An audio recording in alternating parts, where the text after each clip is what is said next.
ओम ब्रह्म बृहस्पते नमः। जगत के पालनहार भगवान श्री हरि विष्णु और बृहस्पति देव की कृपा हम सभी को प्राप्त हो। आज के इस वीडियो में हम बृहस्पतिवार व्रत की परम पावन कथा एवं महात्म्य को श्रवण करेंगे। मित्रों, बृहस्पतिवार का व्रत रखने मात्र से मनुष्य को पितृदोष से छुटकारा मिलता है। जिनके घर में पितृदोष अथवा किसी कारणवश हमेशा रोग लगा रहता है, लोग बीमार रहते हैं, उन्हें बृहस्पतिवार का व्रत करना चाहिए। बृहस्पतिवार का व्रत करने से मान सम्मान की वृद्धि होती है, साथ ही जीवन में सही निर्णय लेने की शक्ति आती है। बृहस्पतिवार के दिन जो भी मनुष्य व्रत रखता है, उसे भगवान से बृहस्पति देव के निमित्त पीले वस्त्र धारण करना चाहिए।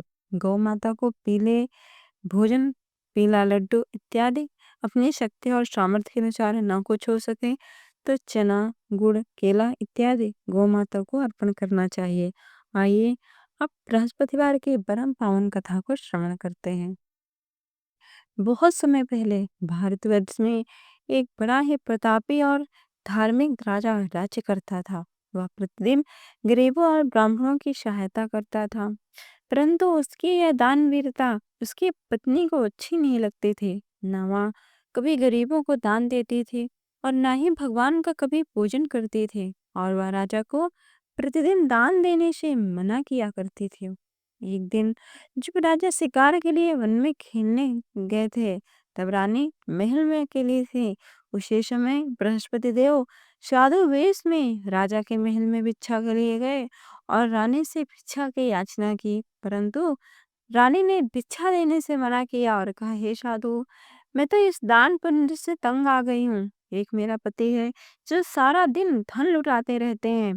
हे महात्मन, मेरी तो यही इच्छा है कि हमारा धन ही नष्ट हो जाए, फिर न रहेगा बांस और न बजेगी बांसुरी। साधु ने कहा, हे देवी, तुम तो बड़ी ही विचित्र हो, क्योंकि धन संतान तो सभी चाहते हैं, पुत्र और लक्ष्मी तो पापी के घर भी होने चाहिए। यदि तुम्हारे पास बहुत धन है तो भूखों को भोजन दो, प्यासों के लिए प्याऊ बनवा दो, जो लोग अपने कन्याओं का विवाह नहीं कर सकते उनका विवाह कर दो। बहुत सारे ऐसे काम हैं इस संसार में जिसको करने से तुम्हारा धन सार्थक होगा और तुम्हारा यश लोक और परलोक में फैलेगा। परंतु रानी को साधु का उपदेश अच्छा नहीं लगा। वह बोली, हे महाराज, मुझे ऐसा उपदेश मत दीजिए, मैं ऐसा धन नहीं चाहती जो हर जगह बांटती फिरूं। साधु ने उत्तर दिया, हे रानी, ये तो तुम्हारी इच्छा है तो ठीक है, ऐसा ही होगा। तुम ऐसा करना कि बृहस्पतिवार को घर लीपना, पीली मिट्टी से अपना सिर धोकर स्नान करना, भट्ठी चढ़ाकर कपड़े धोना। ऐसा करने से तुम्हारा धन नष्ट हो जाएगा। इतना कहकर साधु महाराज वहां से अंतर ध्यान हो गए। साधु के कहे अनुसार रानी ने संपूर्ण काम किया। केवल 3 ही बृहस्पतिवार बीते थे कि उसका समस्त धन नष्ट हो गया। अब तो ऐसी स्थिति आ गई कि घर में खाने के लिए भोजन भी नहीं था। एक दिन रानी से राजा ने कहा कि हे रानी, तुम यहीं रहो, मैं यहाँ दूसरे देश को जाता हूँ, क्योंकि यहाँ पर मुझे सब लोग जानते हैं, इस कारण मैं कोई अन्य कार्य भी नहीं कर सकता। इस प्रकार कहकर राजा प्रदेश को गया। वहां जंगल से लकड़ियां काट कर लाता और शहर में बेचता। इस तरह वह अपना जीवन बड़े ही दुख से व्यतीत करने लगा। इधर राजा के प्रदेश जाते ही रानी और दासी बहुत ही दुखी रहने लगे।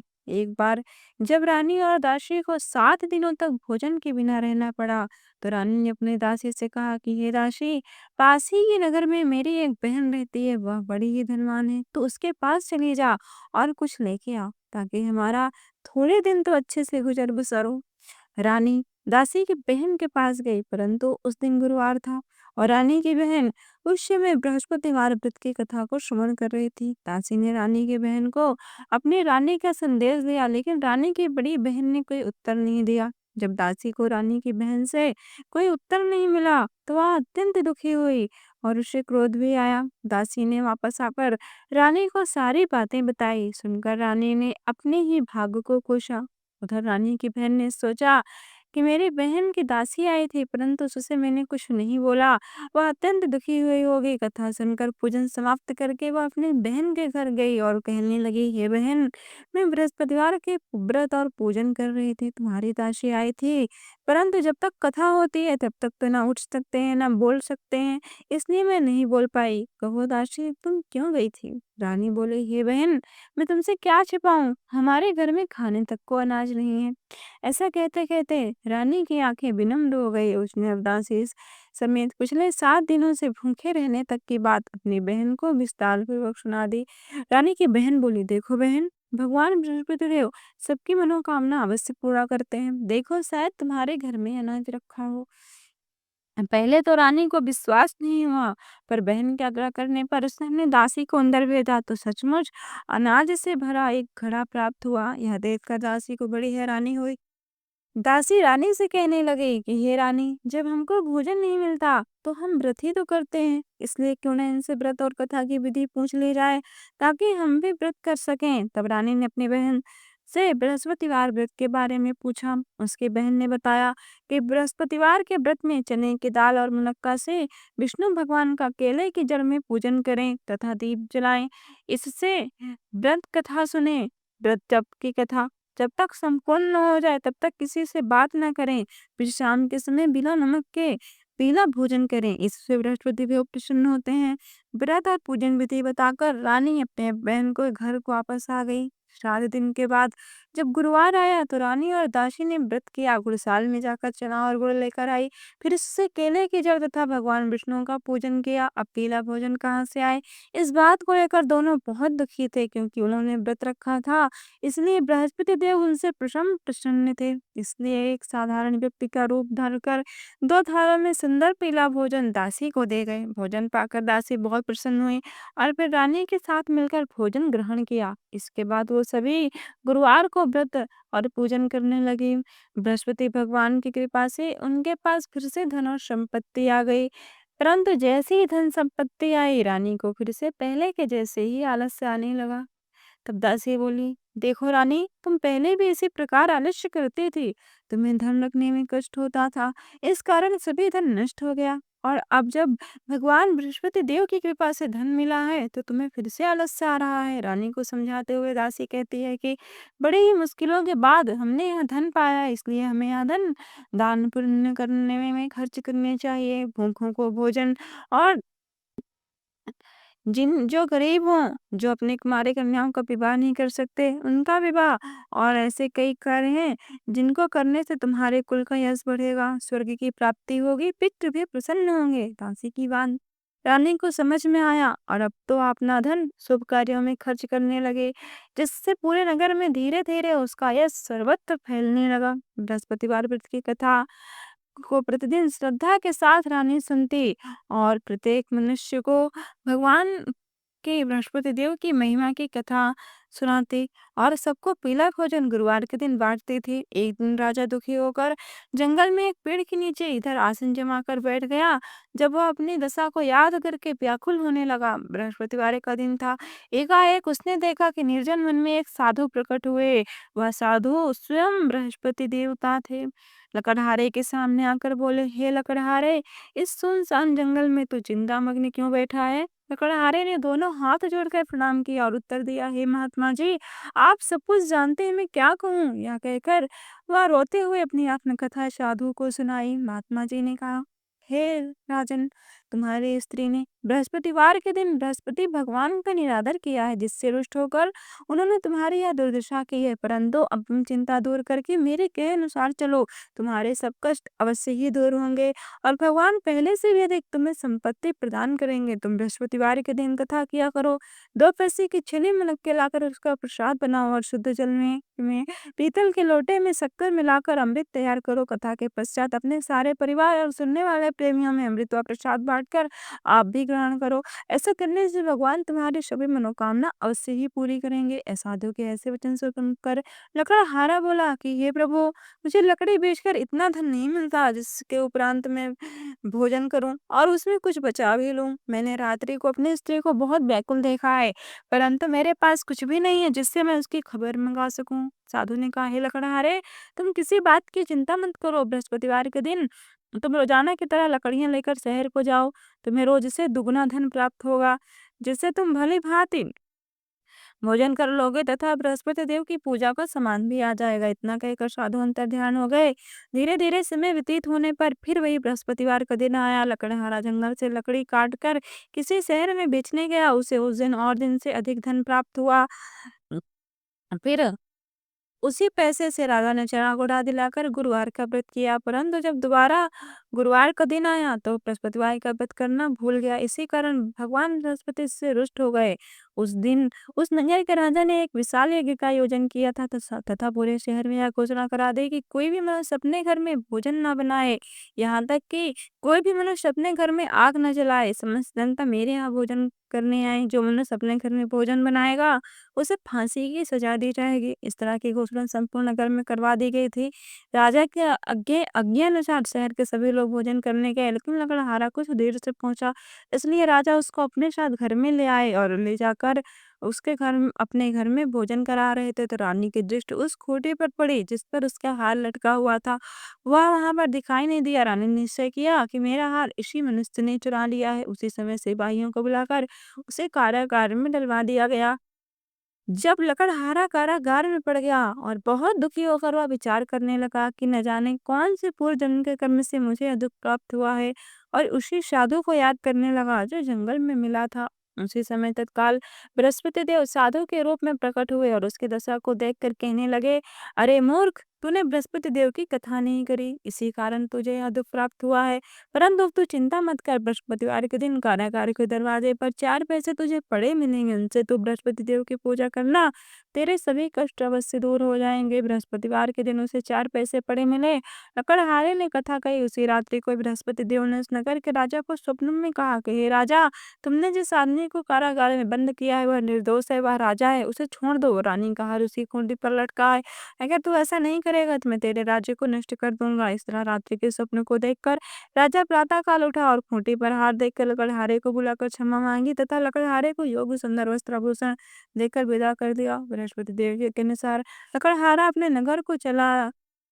जब राजा अपने नगर के निकट पहुंचा तो उसे बड़ा ही आश्चर्य हुआ। नगर में पहले से अधिक बाग, तालाब, कुएं तथा बहुत सी धर्मशाला, मंदिर सब बन गई हैं। राजा ने पूछा, यह सब किसका बाग और किसकी धर्मशाला है?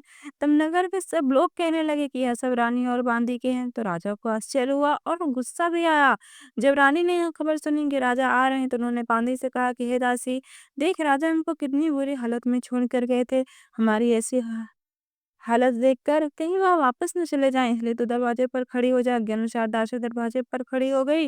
राजा आए तो उन्हें बड़े ही आदर के साथ घर में ले आई। तब राजा ने क्रोध करके अपनी रानी से पूछा कि यह सब धन तुम्हें कैसे प्राप्त हुआ? तब उसने कहा, हे राजन, आप क्रोध न करें, हमें यह सब धन बृहस्पति देव की कृपा से प्राप्त हुआ है।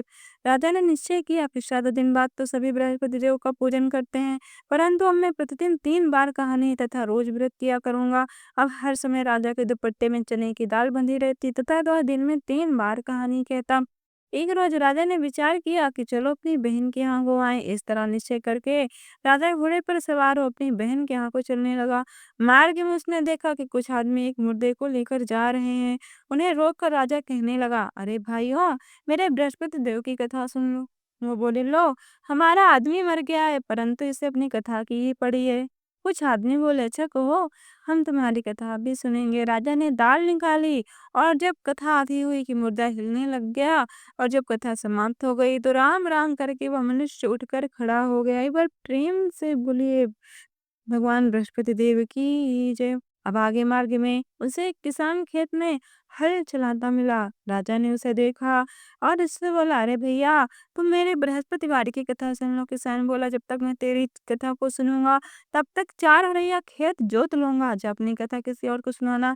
इस तरह आगे आगे चलने लगा कि राजा के हटते ही बैल पिछाड़ खाकर गिर गए तथा किसान के पेट में भी बड़ी जोर का दर्द होने लगा। उसी समय उसकी माँ रोटी लेकर आई। उसने जब यह देखा तो अपने पुत्र से सभी हाल पूछा। बेटे ने सभी हाल कह दिया तो बुढ़िया दौड़ी-दौड़ी उस घुड़सवार के पास गई और बोली कि हे बेटा, मैं तेरी कथा अवश्य सुनूँगी, तू अपनी कथा मेरे खेत पर चलकर ही कहना।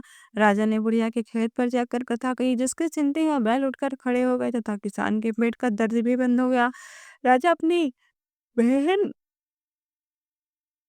के घर पहुंचा। बहन ने भाई की खूब मेहमानी की। दूसरे रोज प्रातःकाल राजा जगा तो उसने देखा कि सब लोग भोजन कर रहे हैं। राजा ने अपनी बहन से कहा कि यहाँ ऐसा कोई मनुष्य है जिसने भोजन न किया हो, वह मेरी बृहस्पतिवार की कथा को सुन ले। बहन बोली, हे भैया, यह देश ऐसा ही है, पहले यहाँ लोग भोजन करते हैं, बाद में अन्य काम करते हैं। देखती हूँ अगर पड़ोस में है कोई ऐसा तो मैं लेकर आती हूँ। ऐसा कहकर वह देखने चली गई, परंतु उसे कोई ऐसा व्यक्ति नहीं मिला जिसने भोजन न किया हो। अतः वह एक कुम्हार के घर गई जिसका लड़का बीमार था। उसे मालूम हुआ कि उनके यहाँ 3 दिन से किसी ने भोजन नहीं किया। रानी ने अपने भाई की कथा सुनने के लिए कुम्हार से कही। वह तैयार हो गया। राजा ने जाकर बृहस्पतिवार की कथा कही, जिसको सुनकर उसका लड़का ठीक हो गया। अब तो राजा की प्रशंसा होने लगी। एक दिन राजा ने अपनी बहन से कहा कि हे बहन, हम घर को जाएंगे, तुम भी तैयार हो जाओ। राजा की बहन ने अपनी सास से कहा। सास ने कहा, हाँ तू चली जा, परंतु अपने लड़कों को मत ले जाना, क्योंकि तेरे भाई की कोई संतान नहीं है। बहन ने अपने भैया से कहा, हे भैया, मैं तो चलूंगी पर कोई बालक नहीं जाएगा। राजा बोला, हे बहन, जब कोई बालक नहीं जाएगा तब तुम ही चलकर क्या करोगी। बड़े ही दुखी मन से राजा अपने नगर को लौट आया। राजा ने अपनी रानी से कहा कि हम निर्वंशी हैं, हमारा मुंह देखने का धर्म नहीं है और कुछ भोजन आदि नहीं किया। रानी बोली, हे प्रभु, बृहस्पति देव ने हमें सब कुछ दिया है, वह हमें औलाद भी अवश्य देंगे। उसी रात को बृहस्पति देव ने राजा को स्वप्न में कहा कि हे राजा, उठ, सभी सोच त्याग दे, क्योंकि तेरी रानी गर्भ से है। राजा को यह बात सुनकर अत्यंत प्रसन्नता हुई। 9वें महीने में उसके गर्भ से एक सुंदर पुत्र उत्पन्न हुआ। तब राजा बोला, हे रानी, स्त्री भोजन उनके बिना रह सकती है पर बात कहे बिना नहीं रह सकती। हे रानी, जब मेरी बहन को यहाँ आए तो तुम उससे कुछ मत कहना। रानी ने सुनकर हाँ कर दिया। परंतु जब राजा की बहन ने यह शुभ समाचार सुना और वह बहुत प्रसन्न हुई और बधाई लेकर अपने भाई के यहाँ आई, तभी रानी ने बोल दिया कि तुम घोड़ा चढ़कर तो नहीं आई, तुम गधा चढ़ी आई।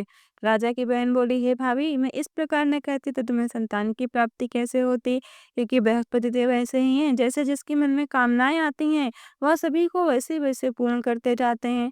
जो भी मनुष्य सद्भावना पूर्वक बृहस्पतिवार का व्रत करता है एवं कथा को पढ़ता अथवा सुनता है और दूसरों को सुनाता है, बृहस्पति देव उसकी सभी मनोकामना पूर्ण करते हैं। भगवान बृहस्पति देव उसकी सदैव रक्षा करते हैं। संसार में जो मनुष्य सच्चे हृदय से भगवान की यह व्रत करके उनकी कथा को सुनते हैं, उसकी सभी मनोकामनाएं पूर्ण होती हैं। जैसे सच्ची भावना से रानी और राजा ने उनकी कथा का गुणगान किया, उनकी सभी इच्छाएं बृहस्पति जी देव ने पूर्ण की थी। इसलिए पूरी कथा सुनने के बाद प्रसाद देकर हृदय से उनका मनन करते हुए जयकारा बोलना चाहिए। वह प्रेम से कमेंट बॉक्स में लिखिए, बृहस्पति देव की जय, भगवान विष्णु की जय।